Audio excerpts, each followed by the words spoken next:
Assalamualaikum warahmatullahi wabarakatuh. Kembali lagi bersama saya Ahmad Husairi. Pada video kali ini saya akan membuat video menganalisis berbagai standar komunikasi data. Badan Standarisasi Dunia. Organisasi Internasional untuk Standarisasi atau International Organization for Standardization atau disingkat ISO adalah badan penetap standar internasional yang terdiri dari wakil-wakil dari Badan Standarisasi Nasional setiap negara. Apa tujuan dari penggunaan standarisasi aturan dalam media komunikasi atau yang dikenal sebagai protokol? Adapun tujuan dari penggunaan standarisasi aturan dalam media komunikasi atau yang dikenal sebagai protokol ini adalah untuk melakukan deteksi pada koneksi media komunikasi data. Hal-hal apa yang akan dilakukan untuk mengulangi kerusakan pada perangkat atau pesan dikirim maupun diterima, bagaimana cara mengoperasikan peralatan dalam komunikasi data, dan lain sebagainya. Beberapa informasi umum dan standarisasi yang mereka keluarkan dari beberapa organisasi standarisasi di bawah antara lain itu International Telecommunication Union. International Telecommunication Union atau disingkat itu adalah sebagai organisasi internasional yang didirikan untuk membekukan dan meregulasi radio internasional dalam telekomunikasi. Itu didirikan sebagai International Telegraph Union di Paris pada tanggal 17 Mei 1865. Tujuan utamanya meliputi standarisasi, pengalokasian spektrum radio, dan mengorganisasikan perjanjian rangkaian interkoneksi antara negara-negara berbeda untuk memungkinkan panggilan telepon internasional. 2. IEC, International Electronical Commission. International Electronical Commission atau IEC adalah suatu ornop standarisasi internasional nirlaba yang menyiapkan dan mempublikasikan standar internasional untuk semua teknologi elektrik, elektronika, dan teknologi lain yang terkait kolektif dikenal elektroteknologi. Standar IEC meliputi berbagai teknologi dari pemakaian transmisi dan distribusi listrik hingga perlengkapan rumah tangga dan perlengkapan kantor. Semikonduktor, serat optik, baterai, tenaga surya, nanoteknologi, dan tenaga air laut, serta berbagai hal lain. 3. ISO, International Organization for Standardization. Didirikan pada 23 Februari 1947, ISO menetapkan standar-standar industrial dan komersial dunia. ISO merupakan lembaga nirlaba internasional. Pada awalnya dibentuk untuk membuat dan memperkenalkan standarisasi internasional untuk apa saja.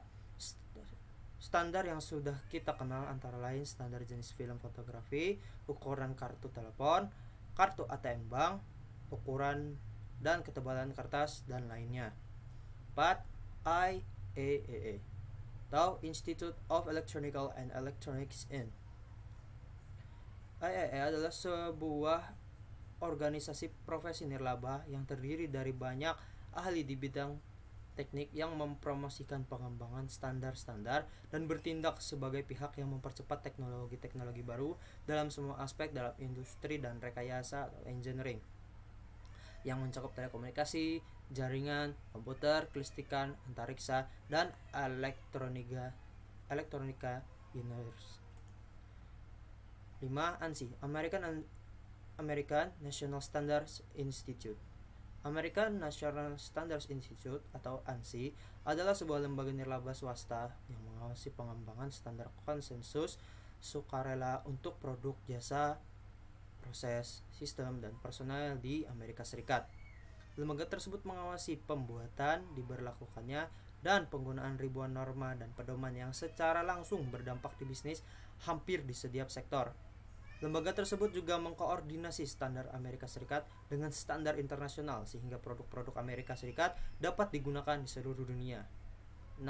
ATS, ArcNet Trade Association. ArcNet Trade Association atau ATS adalah protokol komunikasi untuk jaringan area lokal. ArcNet ialah sistem jaringan pertama yang tersedia secara luas untuk berbagai macam mikrokomputer. Ini menjadi populer pada tahun 1980-an untuk tugas otomatisasi kantor. Itu kemudian diterapkan pada sistem embedded di mana fitur-fitur tertentu dari protokol tersebut sangat berguna. CIA, International Commissions on Illumination. CIA, International Commissions on Illumination adalah otoritas internasional tentang ruang cahaya, penerangan, warna, dan warna. Didirikan pada tahun 1913 sebagai penerus Commissions International de Photometrie yang didirikan pada tahun 1900 dan saat ini berbasis di Wina, Austria. Presiden dari 2019 adalah Dr. Peter Blattner dari Swiss. 8. DISA, Data Interchange Standard Associations. DISA atau Data Interchange Standard Associations merupakan organisasi yang menciptakan standar dalam hal pengiriman data dalam e-business, electronic business. Organisasi DISA merupakan suatu fondasi yang profesional dan mahir dalam trade elektronik dan commerce yang didukung oleh promosi standar yang dipakai untuk bisnis ke bisnis data exchange. 9. ESA, Electronic Component Assemblies and Materials Associations. ESA, Electronic Components Assemblies and Material Association, dengan diakreditasi oleh ANSI, American National Standard Institute. EIA memberikan forum untuk industri dalam menciptakan standar dan publikasi di area teknikal mayor, antara lain komponen elektronik, consumer elektronik, telekomunikasi, dan keamanan internet atau internet security. AIA, Electronic Industry Alliance atau EIA, Electronic Industry Alliance, organisasi yang anggotanya adalah pabrik-pabrik elektronika di USA. Pada bidang telekomunikasi, EIA mendirikan Technical Committee TR30/1962 untuk pengembangan standar interface perangkat tambahan dari Data Terminal Equipment atau DTA seperti port komputer dan Data Communication Equipment atau DCA seperti modem. Organisasi yang membuat standar serta menyuplai komponen perangkat elektronik maupun mekanik, konektor, kabel, komponen, array dan assembly, serta material dan perangkat pendukung. 11. ECMA, European Computer Manufacturers Association.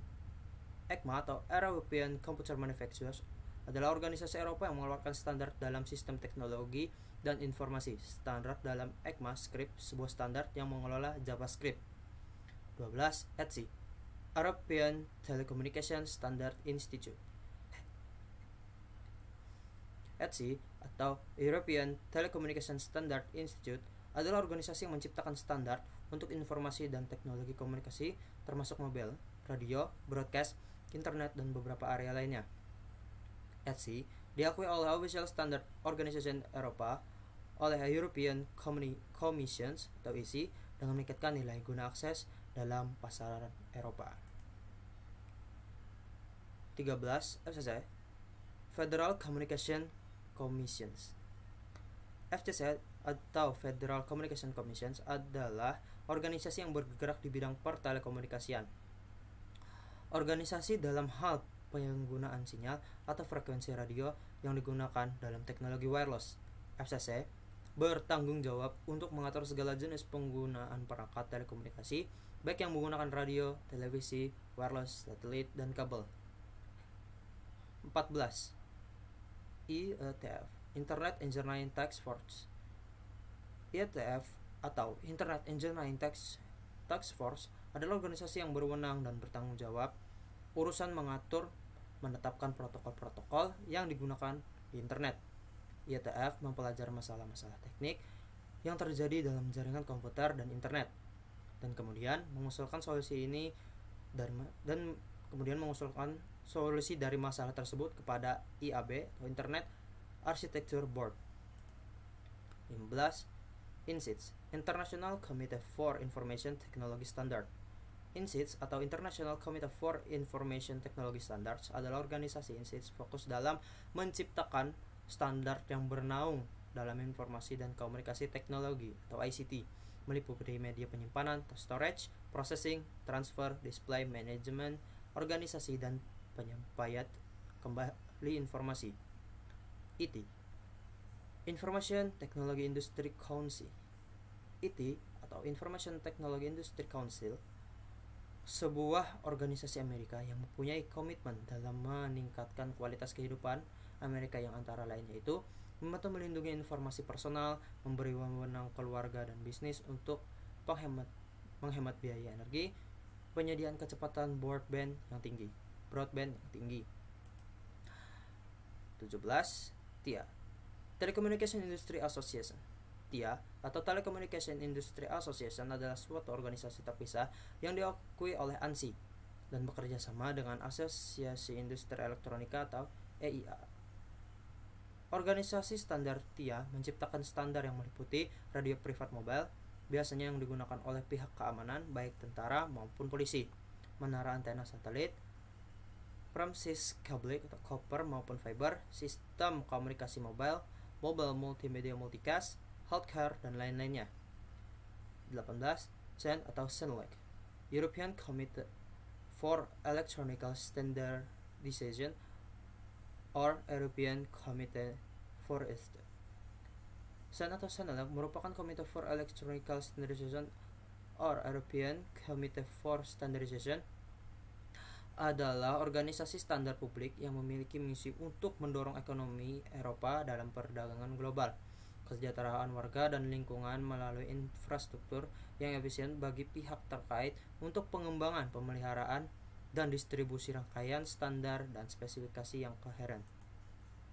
Cari informasi 7 buah layar OSI, fungsi utama masing-masing, 7 lapisan layar OSI, contoh protokol dan kegunaan protokol pada ke-7 lapisan layar di bawah, antara lain 1. Application layer, lapisan ke-7. Application layer adalah lapisan yang menjadi pusat, center, terjadi suatu interaksi antara pengguna, end user, dengan aplikasi yang bekerja menggunakan fungsionalitas sebuah jaringan. Selain itu juga mempunyai fungsi untuk melakukan konfigurasi mengenai bagaimana cara aplikasi dapat bekerja menggunakan resource jaringan, dan kemudian dapat memberikan pesan saat terjadi sebuah kesalahan pada proses pengaturan jaringan. Contoh, beberapa service dan protokol yang berada pada application layer adalah HTTP, SMTP, FTP, dan lain-lain. 2.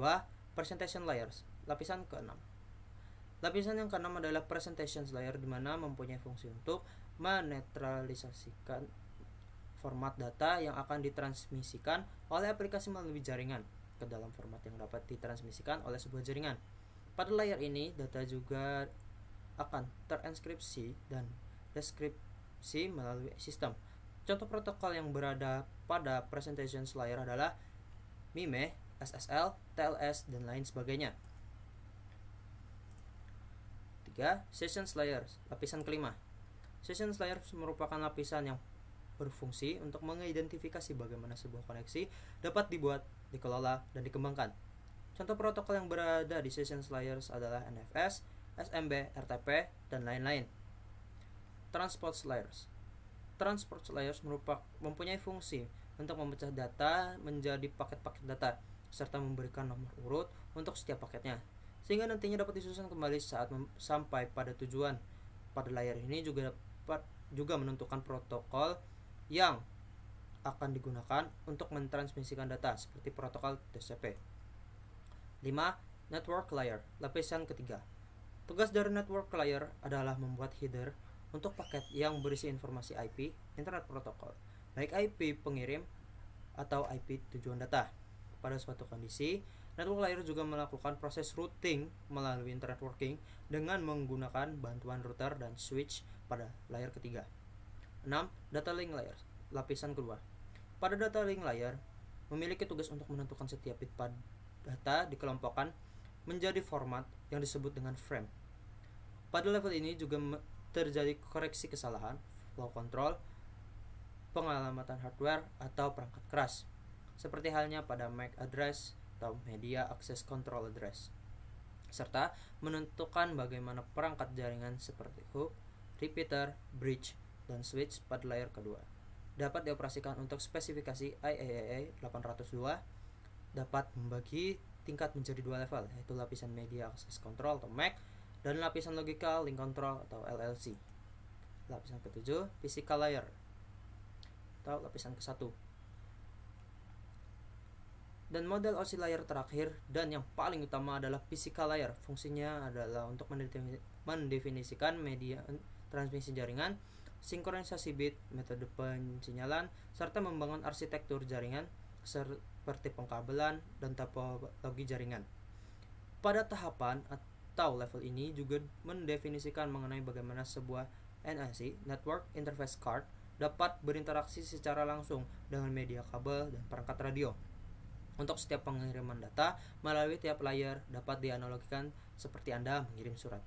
Oke, sekian dulu presentasi dari saya. Salah hilaf mohon dimaafkan. Wabillahi taufiq hidayah. Wassalamualaikum warahmatullahi wabarakatuh.